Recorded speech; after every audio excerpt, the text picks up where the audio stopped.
Hello, good afternoon. I'm just checking with Cynthia and Zanele. Did you want to be on the wellness, yoga wellness program?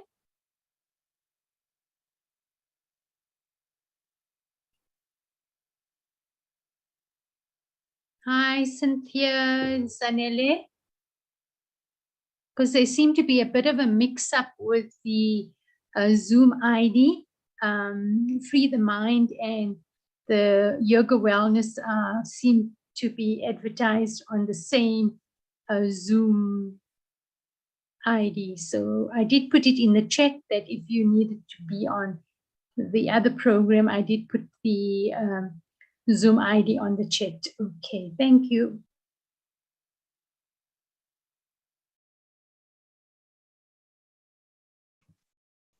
Sister Aruna, could it also be the other way around, that everybody is going to then be on that side? Could you also just alert them if they want? No. The ID is of this program on their flyer. Oh, I see. Okay.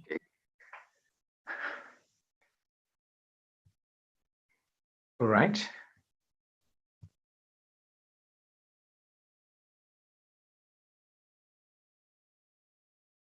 So you tell us when we need to get going. You can start. We can Thanks. start. Yeah. Okay, thank you very much. Okay, good afternoon, everybody. Thank you for taking time to spend this hour with us on a Saturday, a very cold Saturday afternoon. As indicated before, this is a series of recorded interviews or conversations, as we would like to refer to them. But today we have Professor John Ndiritu, who is currently employed as at the Wits University of Witwatersrand University, and he is employed in the School of Civil Engineering and Environmental and Civil Engineering. And just briefly, just to tell you about his academic qualifications, which will be picked up in the recorded interview. Professor Ndiritu does hold a PhD in water resources engineering, and this is obtained at the University of Adelaide, Australia. And in 1993, he then had an MSc in water resources from the University of in Nairobi in Kenya. And in 1987, his BSc had passed with first-class honors in civil engineering, also at the university in Nairobi, Kenya. So welcome, Professor Ndiritu. It's always a pleasure to have you. And just to let people who are watching is that we will have a Q&A towards the end. So please jot down your thoughts, and we will be able to pose some questions to Professor Ndiritu. So welcome, Professor. Thank you very much.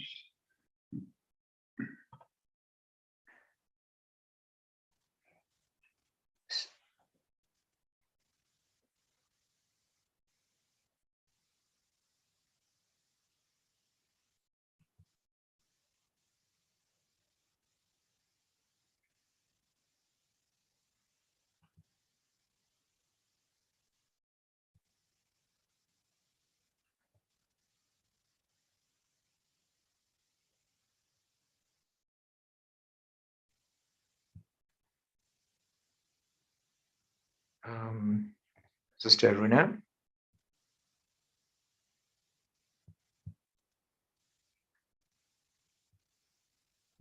Collection of personal, heartfelt stories of courage as individuals from diverse perspectives in Africa have embraced the teachings of Brahmakumaris to enrich their lives and those around them to live with peace, happiness, love, and wisdom.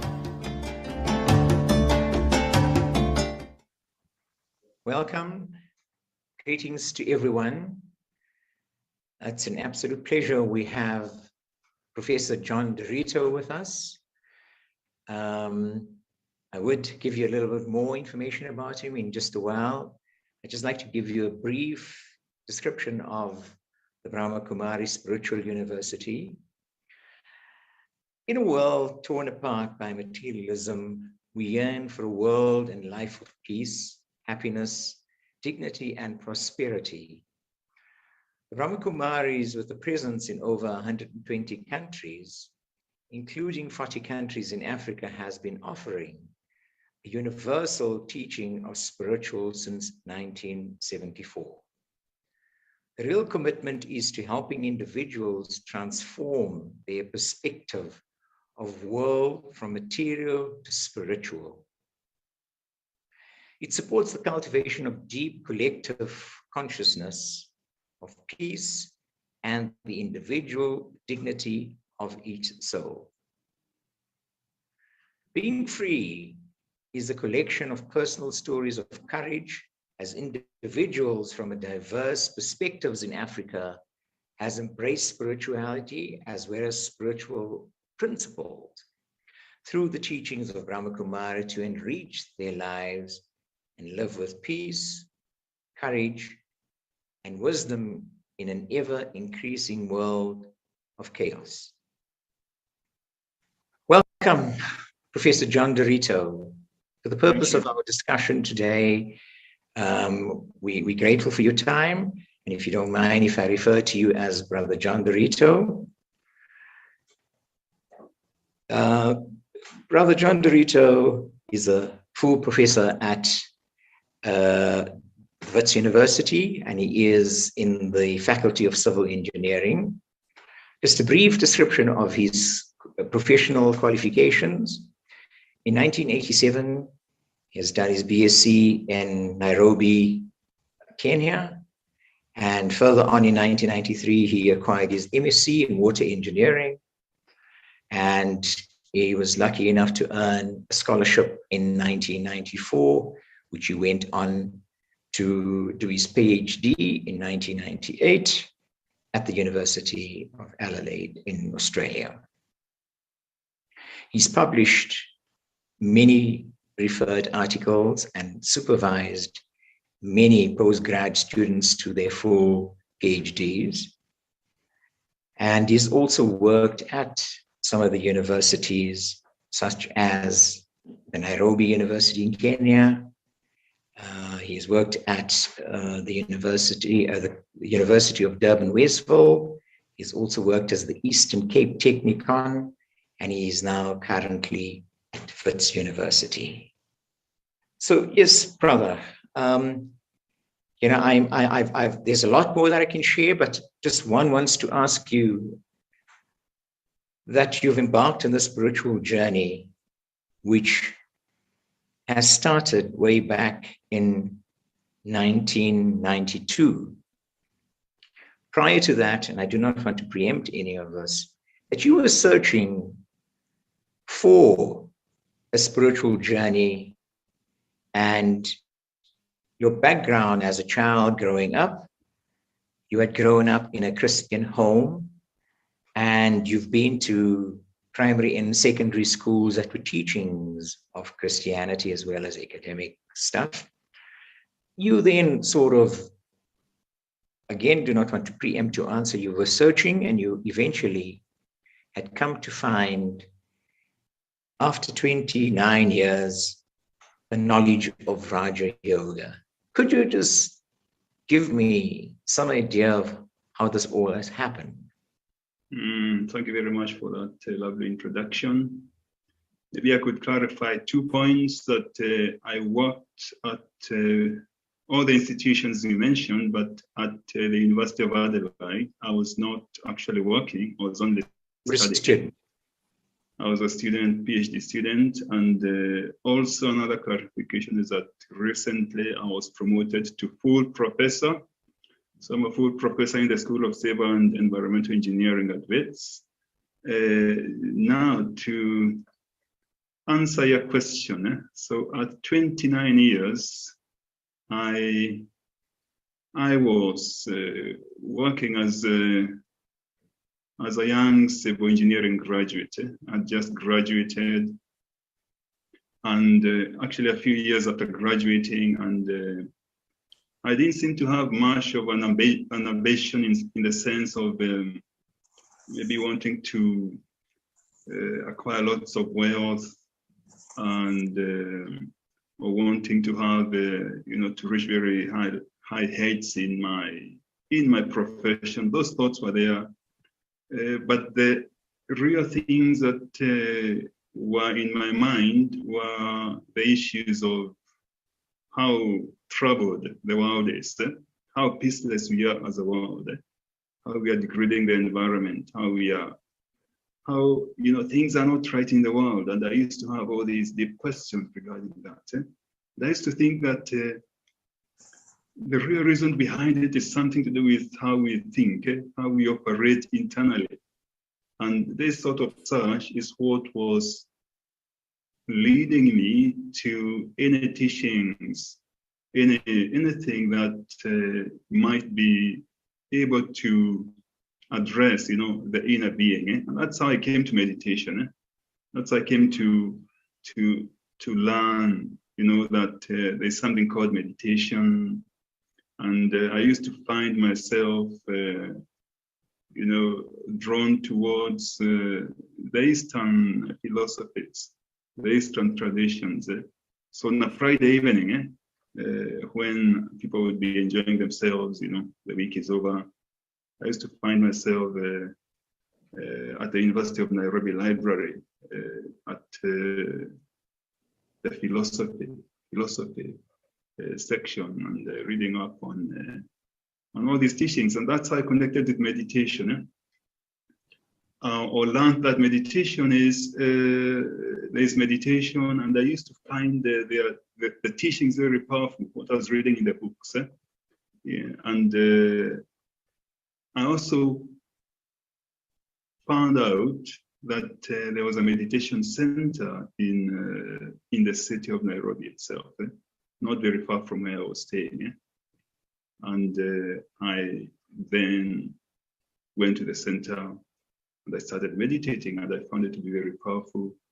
Within a short while, I was experiencing some benefits, and the particular one that used to trouble me previously was being very shy. I used to feel, I'm able to understand things, I could contribute quite a lot to any discussions and all of that, but I don't have this courage to speak out. But what I found out is that within a short while, I was able to start opening up and speaking what my mind is wants me to speak. Okay, so I think that's a bit of an answer to your question. Yes, and just to take you a little bit back, I mean, when you were in Australia, you also lived in your early days in meditation, not far from the university. There was the Brahmakumari Center, which you obviously attended that regularly, and you've also become involved in some of the activities of the center, and you also started to teach meditation and other courses. I'm sure that was exciting for you as well. Yes. I went to Australia when I was about 1.5 years into my meditation practice, and in the city I was in Adelaide, there was a center. There are many other meditators, so I was staying with 2 meditators close to the meditation center. So I was quite active in those activities, the activities of the center. I was teaching meditation. I was part of this community of meditators, more or less. So it was a very good time, doing my PhD studies and, being in such good company of like-minded people. So it was very lovely. Yes. And you are now residing at the center in Pimville in Soweto. You are also quite involved in the projects and teaching of the meditation courses and meditation as as you go along. How is that developing? How are you finding that you are interacting with many souls? What are the joys that are being brought to you, given that you've discovered this knowledge of Raja Yoga almost 30 years ago? Oh, yes. So I'm based at the meditation center. So it was based in Pimville for almost 10 years. And the last 10, 11 years, we have been in Deep Kloof Extension. That's where I currently am at the meditation center. So over the years, the meditation has helped me to have quite a smooth, easy life, in spite of the challenges that an individual faces. So I'm able to most of the time be at peace and be in control of my feelings and my mind, and therefore my activities and my interactions as well. And what I found is that over those many years that I have been teaching meditation, teaching other courses, positive thinking, stress-free living, and interacting with people who come to the center, they start to learn meditation. I find that so many of them benefit in so many different ways. And that, of course, gives lots of happiness. And that gives me lots of enthusiasm to continue carrying on. Because meditation is something that it's very natural. It's not a difficult thing. It has so many benefits.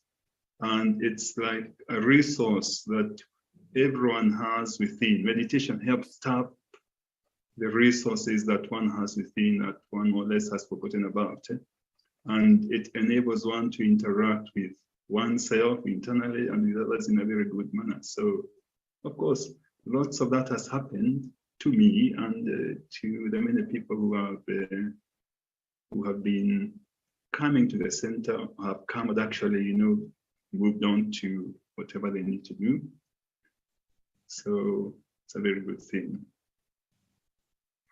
So then part of your, brother, this is, you had worked on a project within, given that you've done your PhD in water engineering, and you then, with many other colleagues that you have, but I think you were more instrumental of, which I have a pamphlet of, the things that you've been doing, and you've just coined the, giving it a name. It's the assessing effect of the psycho-energetic energy of water using seedling development, crop yield, and nutrition content.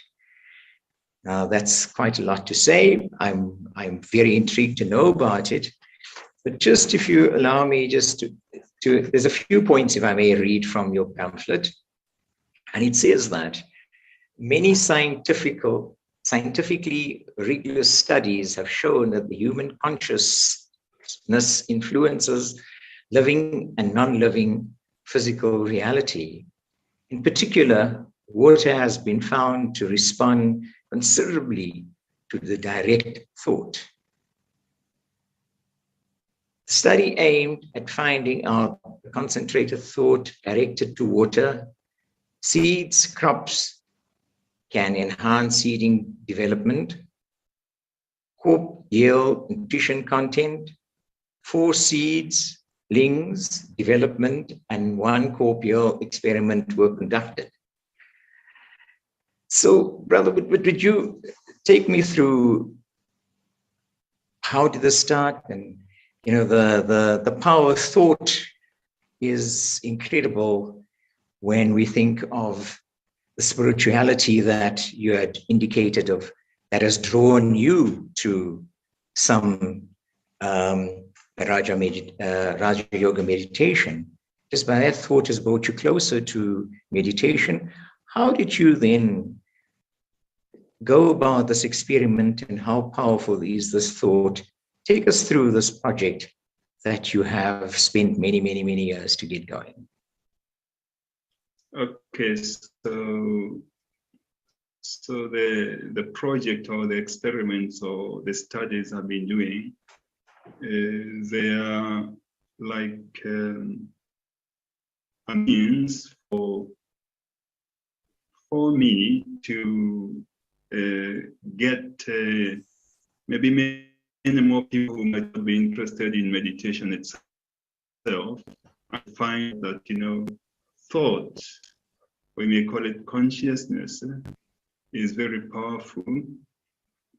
And when we think about the resources we have as human beings and how we interact with the rest of nature, we tend to think just at the physical level, and we don't consider that internally the energy you have as a being of consciousness, as a thinking being, a feeling being, also impacts on physical reality. And you know, we call these mind over matter interactions, and it's a bit of a contentious topic, especially because mainstream science doesn't consider that to be possible. Although there's a lot of evidence collected by many studies over the decades actually that this happens, but it is not yet mainstream. But for me, someone who is an engineer, a researcher, researching in water engineering, and on the other side, meditating, and you know, who is then aware, I experience, and I know how powerful the mind is, how powerful the energy of thought is. Then there's opportunity for me to work the two things together, to try to actually then show or even find out for myself, can the energy of thought impact on the physical reality? So with that in mind, then I set up experiments. And the idea was, of course, to set the experiments properly in a scientifically rigorous manner so that, you know, they can stand in front of any scientific inquiry. And that particular post presentation that you are referring to is something I presented at some conference in Sofia in Bulgaria, I think in 2018.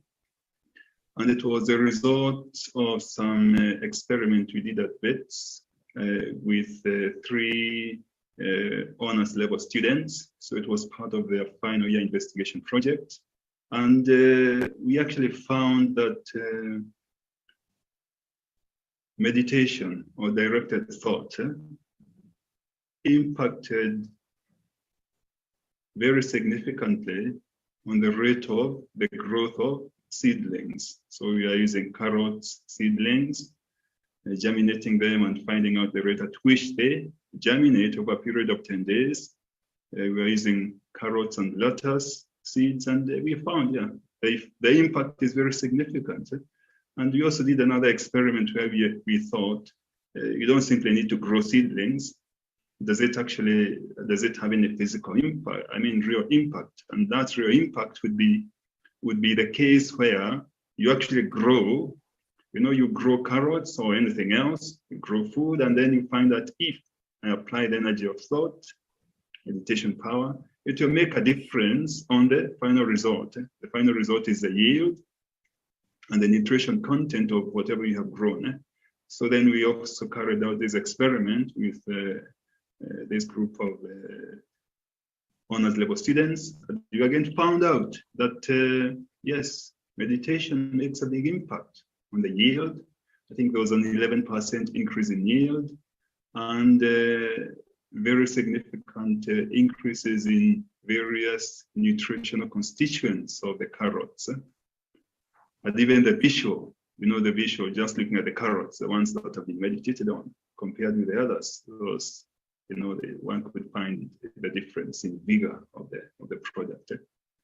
And so in brief, that's what one of the experiments I've conducted. I've done a few others, and I'm actually even currently intending to carry on with this.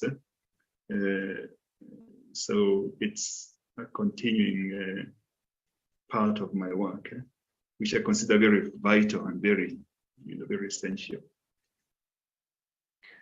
Wow, that's amazing. I mean, from this pamphlet that we see, so it's definitely yielded the results and you are happy as you're talking about the conclusions of your experiments have come to fruit, to be a fruit, but it could be a fruit or a vegetable.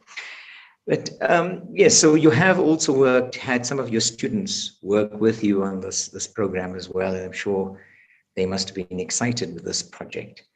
Are they still currently involved with you? Are they also taken to meditation? Yeah, actually, have they understood how great the power of thought is? Yes, actually, when we started the work itself with these 3 students, they were not meditating, and I was the one actually meditating, thinking I have long-time meditation experience, so let me meditate on the seeds and let them carry out, most of the other work, carrying out all the measurements and all of that. And, initially, I was not keen in getting them involved in the meditation, because I didn't want it to seem that, you're influencing your students to learn this thing here. It's not, and all of that. But they were the ones who insisted, we also want to try this thing out. So what I did is I just gave them some websites, learn meditation your own way, these websites, a number of them. So they learned the meditation their own way. I was not involved in them trying to learn it.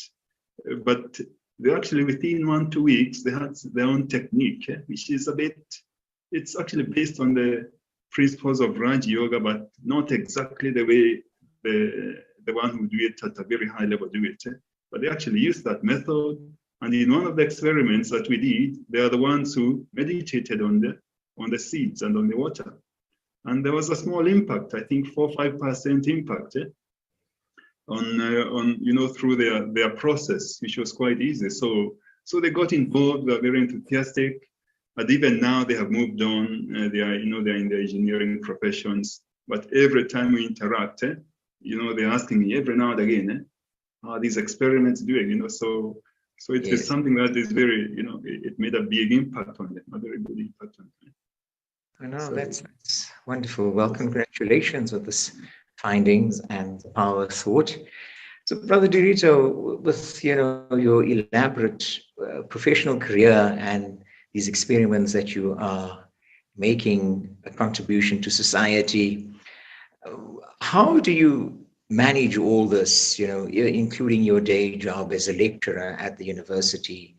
Where do you find the time, and how do you balance all this stuff? When I mention them, it's so much to mention, and I can just imagine how much time that you are putting in. How do you find the balance? I think it's not difficult, actually, and the balance, I think, comes along in enabling myself to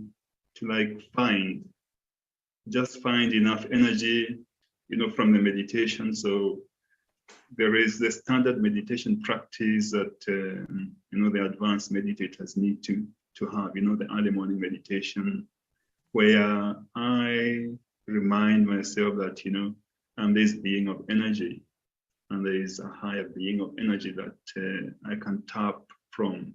And so much of power comes through that. And that helps me to have that vigor to carry out what I need to carry out during the day. But also part of our meditation practice, our meditation teachings is something that enables us to learn how to conserve our energy. So conserving energy in this case is not conserving physical energy. We more or less, a lot of the time, that's what we know about. We talk about conserving energy. It's about how much physical energy you're using, how much you're not using. But now we're talking about conserve the energy of your mind, your thinking. Yeah? So be positive. Don't involve your mind in thoughts that are negative, thoughts that are draining you. So then you find that even at the end of the day, you may need to take a short rest, but you still have quite lots of energy, and you have carried out lots of activities. And so all of that comes in. And I think the other part of it is, refining the selection or the types of things that I need to get involved in. So of course, if you target particular activities or particular things you want to do, and you value them, then if the enthusiasm is there, then more or less you're able to carry them out. Yes, and then enjoy what you are doing alongside that. But also being a bit flexible, which means if things don't work out, maybe they're not meant to happen the way you thought.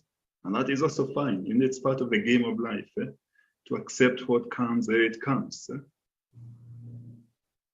Oh, yes. Well, it seems that you're quite organized in navigating your activities and how you do it. So, Brother Ndiritu,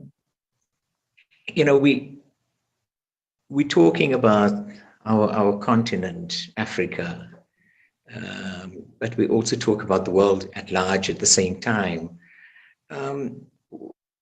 What are your visions for Africa in terms of what we should be doing and how meditation should be growing in our continent? What would you say to the aspiring young souls who want to may follow your journey 30 years later where you are and invoking these incredible thoughts wherever you're going, and it's evident within your project? Could you just give us some way forward? About Africa, I actually think, maybe I can't think about the future of Africa without, thinking the future of the world, because, the world is like we call it a global village, more or less. So, yes. But what do I think about the future of Africa? I mean, I'm very hopeful and about the future of Africa and the future of the world, but the future that of course will be impacted very deeply by this inner power that meditation brings about, or this ability to do what? To connect with oneself internally. So not just working at the physical level, but being deeper within oneself and tapping those resources. And when I think about Africa, I find people in Africa are quite spiritual, basically. When one talks about the things of spirit, the things of the inner self, it's like people welcome that, people love that. And I think I see that particular aspect being empowered much, much more by, these aspects of meditation, clear ways of connecting with that spirit within, and therefore enabling me to face the challenges that are there, because there are so many challenges in Africa, so many challenges in the world. But I think we are being called upon, as humanity, to tap within, whether it is in Africa or outside, tap within, remember who you are, connect with that being, connect with God, the higher being. And then the future will be fine. The future of the world will be good. There's no way that that won't happen. Because, when things are quite tough, or, we say it's like, it's like in the dark night. But of course, the day comes. Usually we would say, oh, it's so dark at midnight. I'm not sure that, a few hours later, the sun will rise up, and it's natural, the sun will rise up. And I see it in the same way, that the future is bright in spite of the massive challenges we have at this time. That applies to everyone, the young ones, the old ones, everyone. Yes. Well, Brother Ndiritu, that has brought us, within the short time we had, that's brought us to the conclusion of our engagement, our collaboration, our discussion. Would you give us a commentary in meditation, and we could end it with that? So about how long? A few minutes? About 5 to 7 minutes would be fine. Okay. So meditation.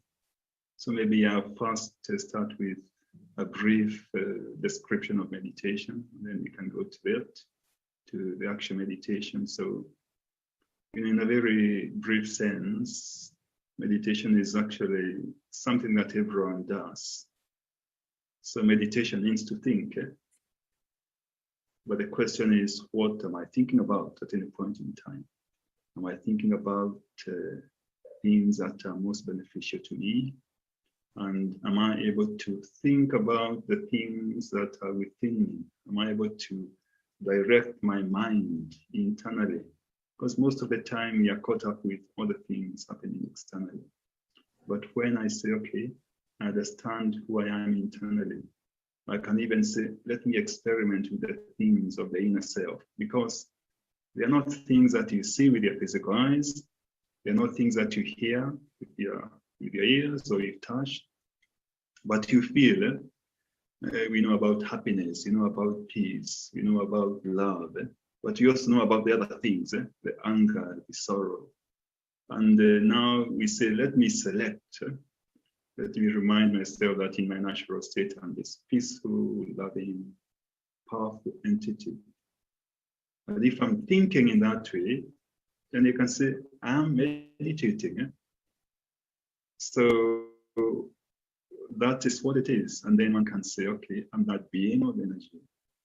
And all of us are that. Every single human being is that. And there's one parent, the parent of us, these beings, who is, the higher being, God. And one can also tap into that energy. It's always available for us, just like the sun is always shining. So that's a simple, process or understanding of meditation. And I think we can try this out for 1-2 minutes. So let me sit comfortably and feel every part of my body is free from any tension. And I start paying attention to my breath. So breathing in and out at my natural pace. Just focusing on that breath and feeling the peace that comes with just leaving everything else and being me. Then I'll remind myself that I am this being, the living being within this human form, the being of peace. Peace is so natural to me. And everything is okay. Peace is what is there within. And I now wish to be at peace once again. I leave everything aside. I am back in that awareness of myself as that peaceful, silent, living entity. And I stay here with that previous thought of I, the peaceful, silent being of light, being of energy, the soul.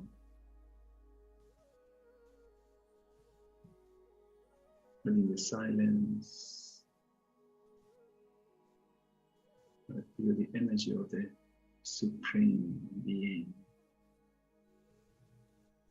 the parent of our souls, shines like a star, like the sun. There is a sun with the energy of peace.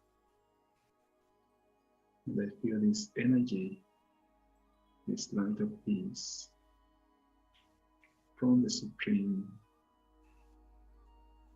flowing into my being and empowering me even more, making me even more peaceful, more silent, more powerful. It's so natural to be here. It's easy basking in this light and energy of peace.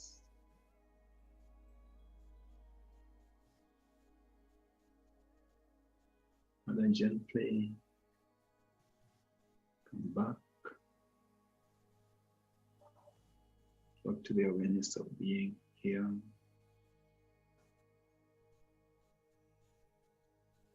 Feeling so peaceful,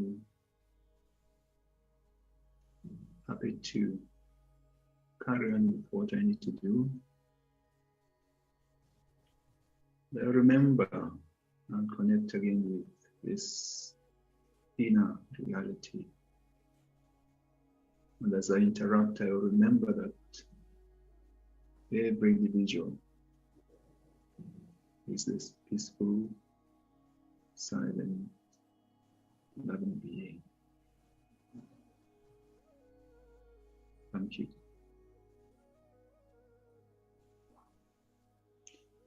Thank you, Brother Katravelan. Thank you so much. Thank you. It's an absolute pleasure. Thank you for making the time to be with us, Professor John Ndiritu. Thank you very much.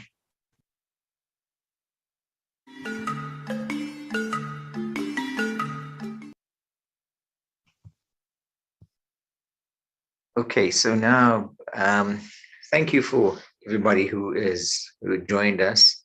And now we have an opportunity to maybe pose one or two questions to Professor Ndiritu. Is there any questions? You are welcome to pose that directly to Professor Ndiritu. You can just unmute and fire away with your question.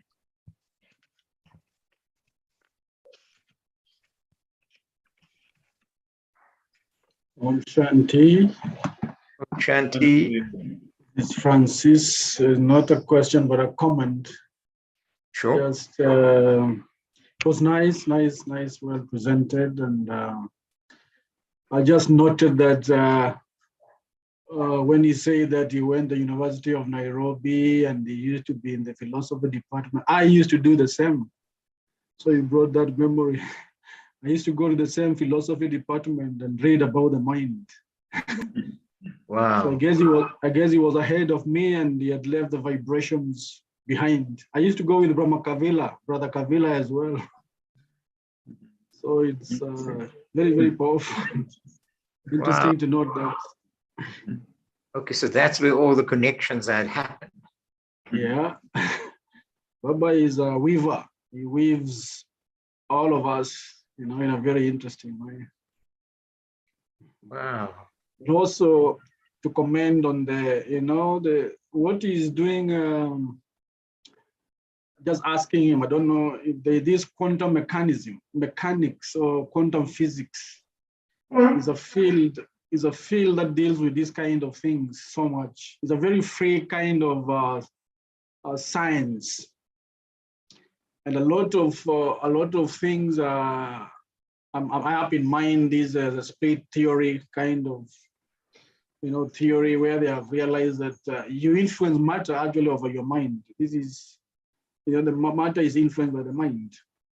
I don't know how much if I just want to comment because I don't know if it's accepted is officially accepted as in science now or it's still, and I guess it maybe depends on the university. So it's a very interesting, point of entry for meditators actually to teach the academia. Yes. I think I think it has been there for a long time. And I even think the person who conceived quantum mechanics many years ago, decades ago, I think he had the idea that consciousness is is a fundamental thing, either way, whether there's quantum mechanics or anything else, but consciousness is the ultimate reality or something. So whether it has been accepted by mainstream science, I think consciousness has not been, but I think it's coming up towards acceptance, because I think there's quite a lot of evidence and quite a lot of people in different parts of the world working on this. And you know, regarding where consciousness comes in, it's about, you know, consciousness. There's this understanding that consciousness is a source of, one may say, like pure information. Like, you know, sometimes Baba or God says, you know, I'm the son of knowledge. So one wonders, okay, knowledge, are you not just a being of light, spreading light at night? But, you know, when it says, you know, I'm the son of knowledge. So there's this understanding recently that, you know, consciousness can be considered as a source of pure information. And pure information relates to how much energy is available through some law that was, I think, developed, or theory that was developed in 1948-49. There's something called Shannon's information theory. So that theory connects information and entropy. So entropy is about how much energy is available to use. So if you say there's high entropy, the amount of energy available to use is less. But when information increases, this theory says information increases, entropy reduces. Entropy reduces, and then the energy available to use increases. So from consciousness, you go back to energy available, and that's what then makes a difference. So that's how the mind impacts on the matter. And ultimately, one can think about meditation as a means of reducing entropy. It's like when you meditate, you are going against, you know, this natural law that says entropy in the universe is increasing through. And finally, there'll be this time when there'll be no energy to move from any point to another, because we have reached the ultimate state of disorder. But when you meditate, you're actually reversing that. And the golden age is a case where entropy, I think, is at its minimum. And that's what, you know, that's what we are doing basically. It's like one way of understanding the process. Yes. Okay. Beautiful. Beautiful. We almost had a lecture here, man. Thank you, Brother Francis, for posing that question and to draw back your memories. But thank you. Are there any other questions? I mean, that anybody else would like to pose a question? Om Shanti. Om Shanti. This is Sister Elizabeth. Hello, Sister Elizabeth. Hello. Yes. I have a question on the distance of experiment. If we have a long distance, and is it possible that the vibration can bring about a transformation in the plants, like the plants that you are experimenting? Yes, actually, yes. And that's that main experiment that I did, where I grew, where we grew 800 carrots in 100 buckets, and we found there was an impact. Those carrots were about 15 kilometers away from where the meditation was happening, because the carrots were in our civil engineering building on the roof. And I was meditating every morning from 4:45 to 5:15 at the center, which is about 15, 20 kilometers away. So I think, I mean, the energy of thought is not depleted by distance. Just like I can say, if I sit here, I can think about anything, anywhere, at any time, and it's as if I'm there. So, and I think that is something that other experiments have also shown. And even one of the other experiments I carried out regarding seedling germination, whether meditating on water impacts on the rate of seedling germination. In one of the experiments, I was also meditating remotely on the water. The water was somewhere in the lab at the university, and I was at home. And actually that zone had obtained, a 20% increase in the length. The average length was so much higher, 27% higher. So definitely that happens. Yeah. Thank you. Because I am planning to experiment on some fruits, which is planted I think 100 kilometers. So, because in India, I know also they do the experiment, but they go to the land itself and do the meditation early in the morning and in the evening. But now if I'm in Nairobi and Kericho side, so I think I'll experiment on that. Yeah, thank you. Okay. Well, thanks for your question, Sister Elizabeth. Yeah. So maybe Brother Ndiritu needs to give some of that thought and vibrations to your project as well. And we all will do, in fact. So, and we would like to come and bear the fruit of what you're going to be planting. Any other questions? Yeah, thank you. Okay, thanks. Thank you for your question. Anyone? Final question?